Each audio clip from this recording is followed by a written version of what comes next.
Oke, selamat pagi, selamat siang, selamat malam, pendengar dongeng sekalian. Kali ini saya mau bawain dongeng tentang kancil, tikus, dan harimau.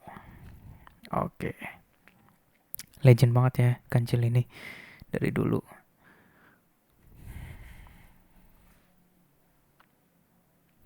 Oke, kita mulai. Pada suatu hari, di tengah hutan, terdapat seekor tikus yang asik bermain. Ia bernyanyi dan berkeliling sangat riang. Namun, dia tidak menyadari bahwa dia sudah sangat jauh dari rumah.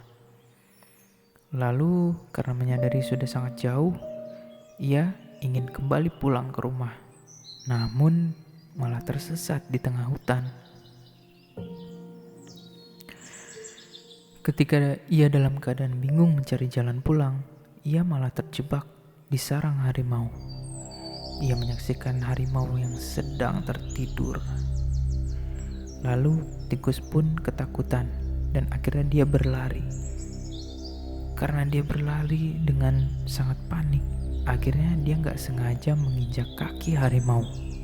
Sampai akhirnya harimau terbangun dan marah. Tikus tersebut langsung ditangkap dengan kukunya yang tajam. Ia berusaha melepaskan diri dan memohon kepada harimau untuk melepaskannya. Namun, sang harimau tetap saja tidak mau melepaskan tikus tersebut dan berkata bahwa ia sangat marah apabila ada yang mengganggu istirahatnya. Tidak begitu jauh, ada seekor kancil. Ia pun terkejut melihat kejadian itu dan basa-basi kepada harimau. Namun harimau justru malah ingin memakan kancil. Dengan cepat kancil berkata, "Kenapa aku harus takut kepada kamu? Sementara aku adalah raja di hutan ini. Jika kau tidak percaya, tanyalah langsung kepada penasihatku. Penasihatku adalah orang yang saat ini ada di dalam cengkeramanmu. Ia adalah penasihat yang amat disegani di hutan ini. Maka aku tidak akan memaafkanmu jika terjadi apa-apa kepada dia." Harimau pun terpengaruh oleh ucapan si kancil.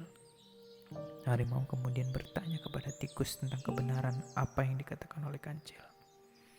Dan tikus pun sadar bahwa kancil sedang berbohong untuk menolongnya. Tikus pun berkata, "Iya, benar. Kancil adalah raja di hutan ini. Dan aku menjadi penasihat dia. Kancil sangat ditakuti dan disegani di hutan ini oleh seluruh binatang. Apabila tidak percaya, silakan bertanya langsung kepada seluruh hewan di hutan ini." Akhirnya, harimau pun takut. Namun, ia masih tidak percaya. Dan kancil pun mulai kebingungan.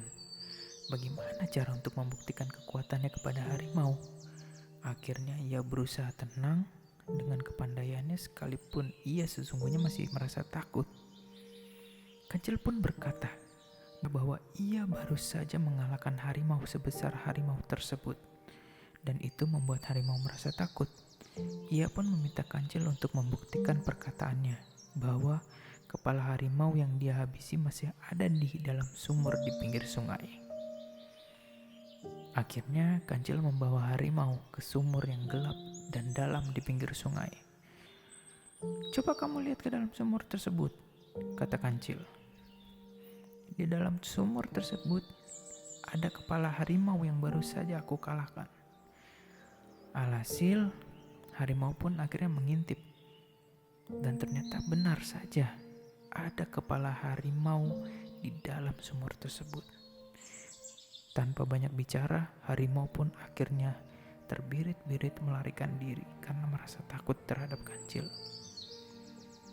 Padahal sebenarnya di dalam sumur gak ada apa-apa. Hanya saja harimau melihat cerminan dari kepalanya sendiri. Melihat hal tersebut, harimau langsung lari. Akhirnya, tikus pun bebas dari cengkeraman harimau lantaran kancil yang sangat cerdik. Demikian kisah tentang kancil, tikus, dan harimau. Luar biasa ya. Jadi kalau kita ngaca di air, misalkan kita ngaca di air kan wajah kita muncul tuh. Nah, sebenarnya itu yang dilihat sama harimau. Jadi bukan kepala singa lain, bukan kepala harimau lain, tapi kepala dia sendiri. Cuman kata kancil, itu kepala harimau yang baru saja aku kalahkan. Wah, akhirnya si harimau lari terpirit-pirit. Luar biasa ya, cerdik banget si kancil ini. Oke, sekian aja. Thank you. Assalamualaikum.